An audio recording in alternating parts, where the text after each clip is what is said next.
Ulysses is a poem written by Alfred Lord Tennyson. Ulysses was published in 1842.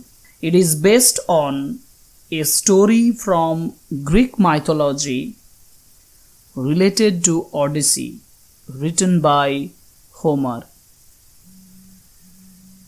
Ulysses is the hero of Homer's Odyssey.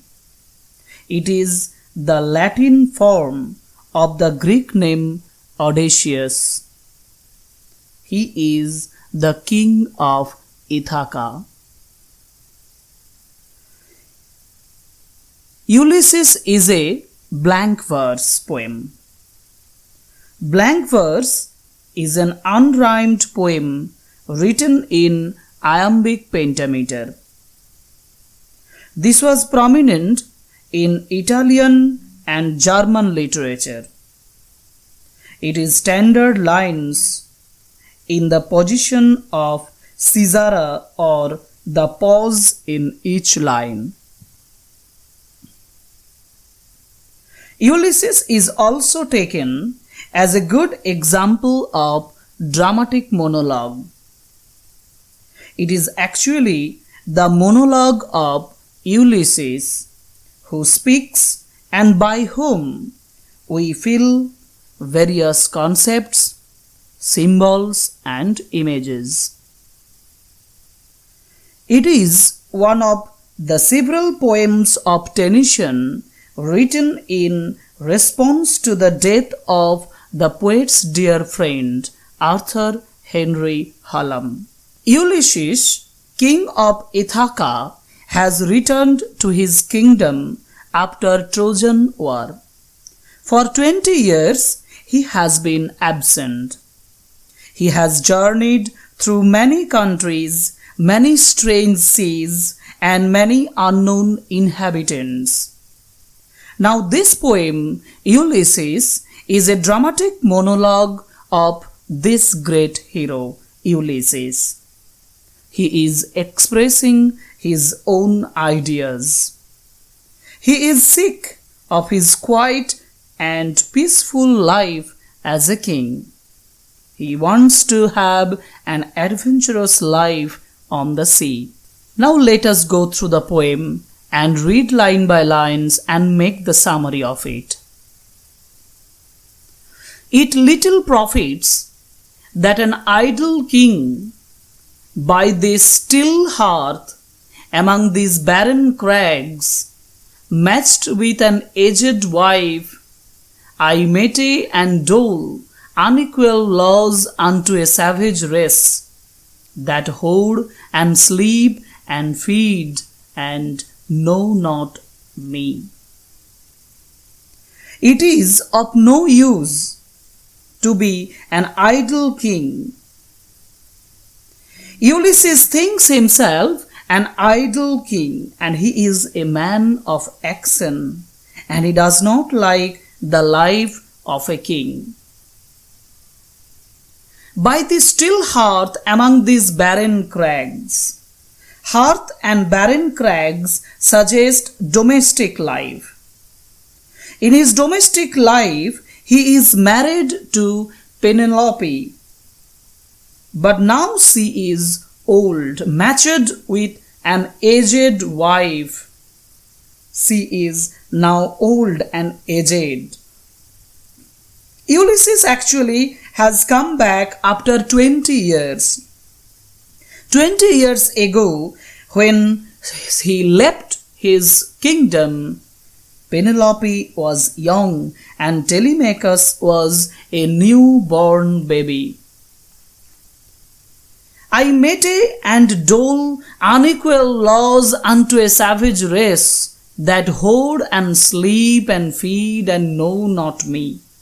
As a king, Ulysses distributes imperfect and unfair laws, unequal laws, as the people living there are savages. They merely eat, sleep, and make piles of money. They have no ideals in life. Hence, they cannot appreciate and understand a noble heroic soul like Ulysses. So Ulysses has expressed life as unworthy and dull as a king of Ithaca. I cannot rest from travel. I will drink life to the lees. All times I have enjoyed greatly, have suffered greatly, both with those that loved me and alone on shore, and when through scudding drifts the rainy heads vexed the dim sea, I am become a name. I cannot rest from travel. Ulysses cannot rest from traveling. He wants to wander continuously. Traveling is like a breath to him. This is the passion of Ulysses. I will drink life to the lees. The word lees suggests the sediment that settles at the bottoms of a cup. Ulysses wants to drink to the last part of that drink. It is suggestive of his complete enjoyment of life. He will taste life to the full.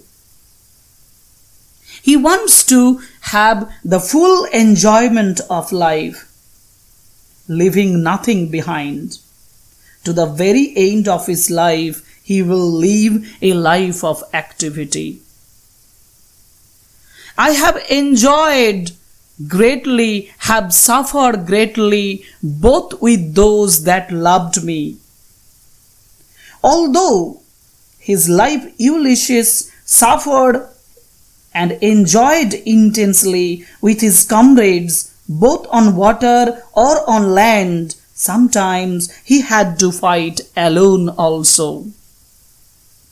That loved me and alone on shore. And when through scudding drifts the rainy heads vexed the dim sea, I am become a name. Ulysses says that he has been active and fearless on the land as well as on the sea. He had not shrieked from facing danger even when rainy clouds flew before the swift wind and the dark sky foretold heavy rain. I am become a name. I have become, Ulysses has become famous in many lands for his spirit of adventure. For always roaming with a hungry heart, much have I seen and known. Ulysses has seen and known many men of different cities. For always roaming with hungry heart, much have I seen and known cities of men and manners, climates, councils, governments. Ulysses says that he has seen many unknown lands, he has seen many different cities, their manners, their modes of life, their kings, councils, and governments. Myself not least, but honored of them all. He has not been seen with least importance ever. He has always been honored and held as a hero everywhere. And drank delight of battle with my peers, far on the ringing plains of windy Troy. I am a part of all that I have made. This is the reference of the Trojan War. On the fields of Troy, which was resounded with the sounds of the battle, Ulysses fought bravely with his peers or the equal fighters. He was a part of all those heroic acts. I am a part of all that I have made. Ulysses is the part of all that he has witnessed. Yet all experience is an arc wherethrough glimpse that untravelled world whose margin fades forever and forever when I move. Yet all experience is an arc wherethrough.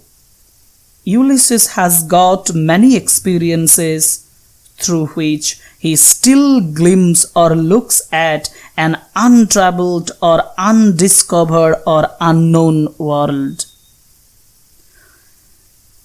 where through glimpse that untravelled world whose margin fades forever and forever when I move. The margin of the limited experience of Ulysses fades away when he approaches nearer to it. As he moves to the close to that margin, he finds or feels a craze for knowledge of another world which is still undiscovered. These lines actually highlights Ulysses' wonder thirst or the thirst for knowledge. It is his passion for knowledge. It tempts him from the distance but eludes his grasp when he approaches to it.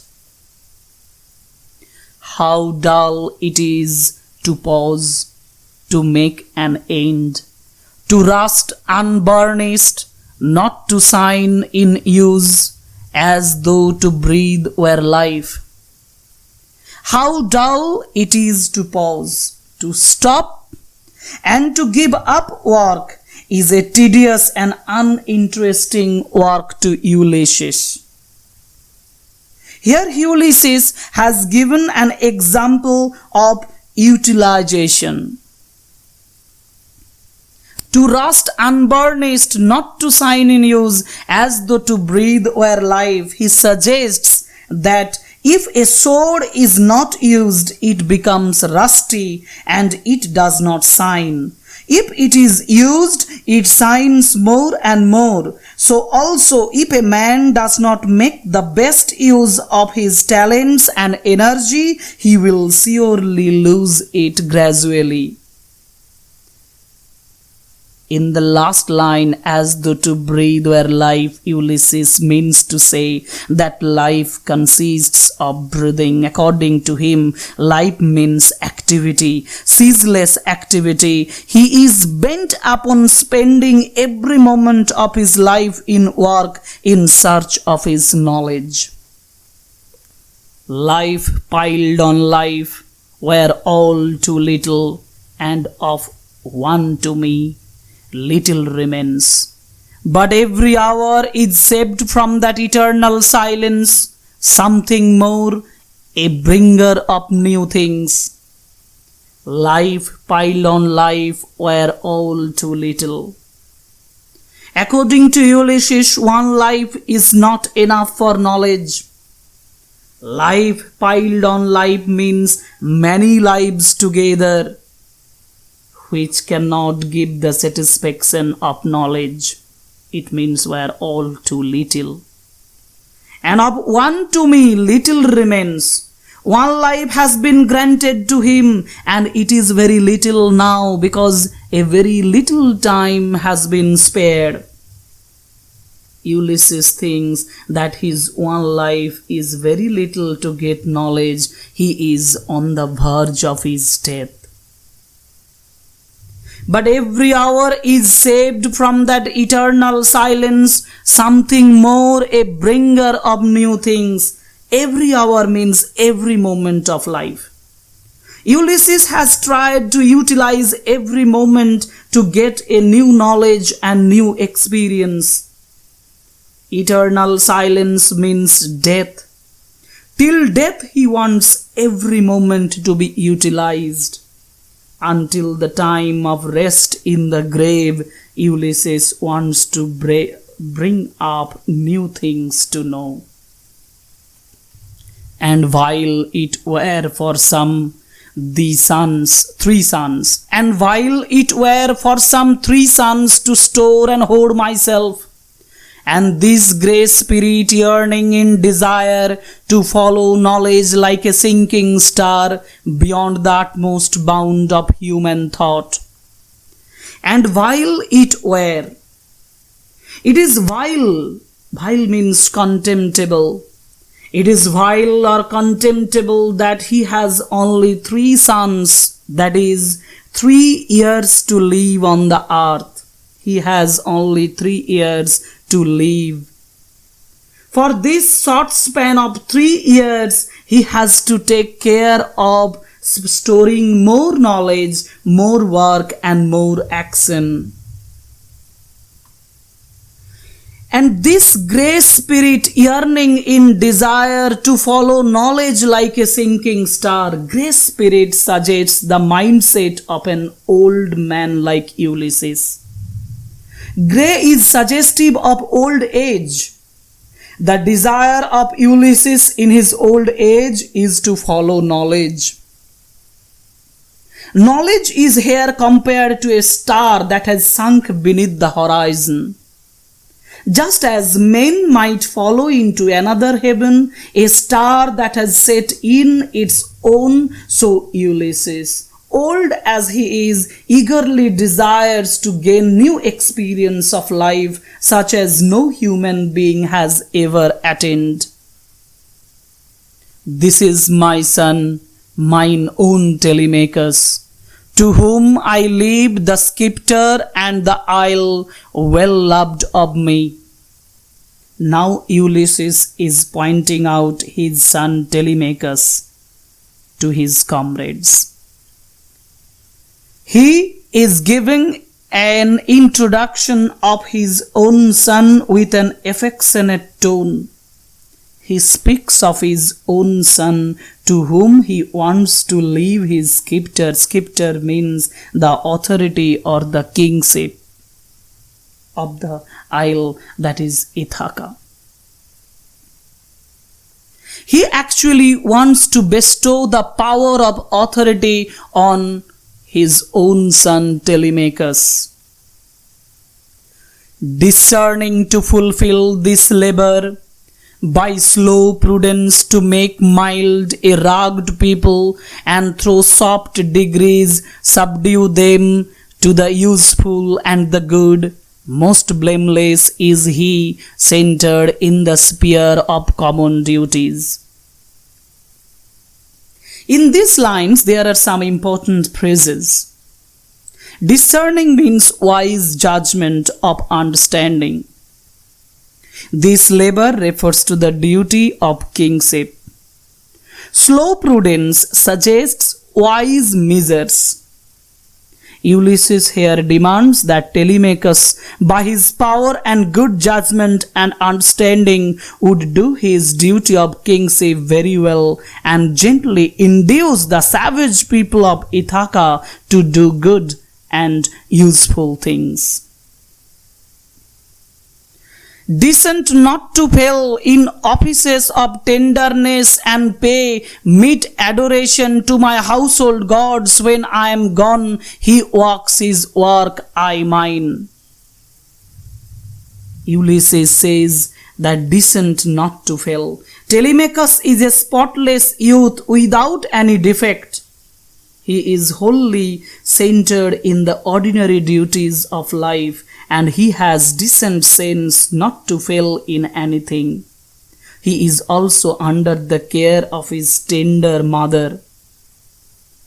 He is also speaking of the household gods, under the care of his mother, that is Penelope, and their family gods whom they had been worshipping for years. Ulysses can leave Telemachus his power and kingdom. Then he will do his work carefully. There lies the port, the vessel puffs her sail. There gloom the dark, broad seas, my mariners, souls that have toiled and wrought and thought with me, that ever with a frolic welcome took the thunder and the sunshine, and opposed free hearts, free foreheads. There lies the port. Ulysses has given the hint of the setting of the poem for the first time here. It is the port which he has spoken of. He is standing in the port. The ships fill the sails with wind. The sea stretches out endlessly before him, and now it is dark. That's why gloom the dark, broad seas. My mariners, the sailors are being called here by Ulysses. He says that their souls have worked hard. Souls that have toiled, worked hard and wrought and thought with me, that ever with a frolic welcome took the thunder and the sunshine. It suggests that they were with him with cheerful smiles. They took thunder and sunshine also in the savage time. Thunder and sunshine refers to the unhappy and the happy days. Thunder suggests unhappy days, and the frolic welcome means happy days. Free hearts, free foreheads, you and I are old. Old age hath yet his honor and his toil. Death closes all, but something ere the end. Some work of noble note may yet be done, not unbecoming men that strove with gods. Free hearts, free foreheads, you and I are old. Ulysses addresses his comrades to free their heads, to erect their foreheads. You and I are old, it suggests that now they are old. Ulysses now addresses his sailors that they are old, but in their age they have honor and hard work. Death closes all, but something ere the end. Death closes all, death puts an end to everything, death will come to all. Ere the end, before the end of that, some work of noble note may yet be done. But before the end of life, they have some noble works to do.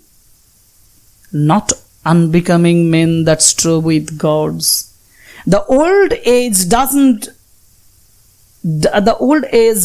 suit to them, because they have striven, they have worked hard against the gods. They fought against the gods and goddesses, so they should not care about their old age. This is also another reference of the Trojan War. The lights begin to twinkle from the rocks. The long day wanes, the slow moon climbs, the deep moans round with many voices. Come, my friends, it is not too late to seek a newer world. Push off and sitting well in order's might, the sounding furrows for my purpose holds, to sail beyond the sunset and the births of all the western stars until I die. The lights begin to twinkle from the rocks. Lights begin to twinkle. It suggests that the people in the houses have lighted the lamps. Their houses are scattered over the rocky slopes. And the long day comes to an end. Moon begins to climb up the sky. Deep moaning sound is coming out. Ulysses encourages his men to cheer up, to wake up. It is not too late for them, and they can set out for a new world. He ordered them to push their ship on the water and to sit properly in the ship, and also to strike the oars. They need to push their ship on the roaring waves, sounding furrows. For my purpose holds to sail beyond the sunset and the births of all the western stars until I die. His purpose is to sail beyond the sunset. He wants to go farther west, that one point in the sea where the sun sets. Actually, he wants to reach a place in the western sea where the stars take birth. It is to be noted here that in ancient Greek times, the ocean was considered as a river surrounding the world, and from that concept, this is taken. It may be that the gulfs will wash us down. It may be we shall touch the happy isles and see the great Achilles whom we knew. Though much is taken, much abides, and though we are not now that the strength which in old days moved earth and heaven, that which we are, one equal temper of heroic hearts, made weak by time and fate, but strong in will to strive, to seek, to find, and not to yield. It may be that the gulfs will wash us down. Gulf means waves. Ulysses says that the waves might wash them down. It may be we shall touch the happy isles. Happy isles refers to the perfect land of their dreams. Ulysses thinks that they may touch their dreamland. And see the great Achilles, whom we knew, though much is taken, much abides. He also hopes to meet Achilles, whom they knew in the Trojan War. And though we are not now the strength which in old days moved earth and heaven, much of their long lives are not with them as they are old now. Their strength is gone now. That which we are, moved earth and heaven. One day when they were young, they moved the earth and heaven because they fought against the gods and goddesses. But they still are there. They are aged. Their bodies have become aged, but their spirits have not become so.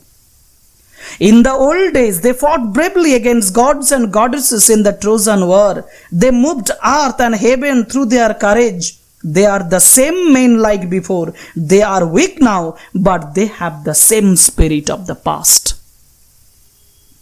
One equal temper of heroic hearts, made weak by time and fate, but strong in will. They have the same temper of heroic hearts which they possessed in the past during their fight against the gods and goddesses. Made weak by time and fate, but strong in will to strive, they are strong in their willpower because their willpower has not grown weak according to the time. To strive because their will is so strong that they cannot yield, they cannot give in. They will strive, they will seek for another things, new knowledge. They will seek new knowledge, they will try to find out new knowledge, and they will get new knowledge. Time has made their body weak, but they are still strong in will. They have strong will not to submit to their obstacles. They do not want to stop struggling. They have great willpower to seek knowledge, to find unknown, and not to give in before the obstacles. None of them will ever bow down his head before hardships and troubles. So this is the complete analysis and the summary of the poem Ulysses, written by Alfred Lord Tennyson. I think you will be very much interested in our analysis, and you will also like our videos and subscribe our channel. Thank you.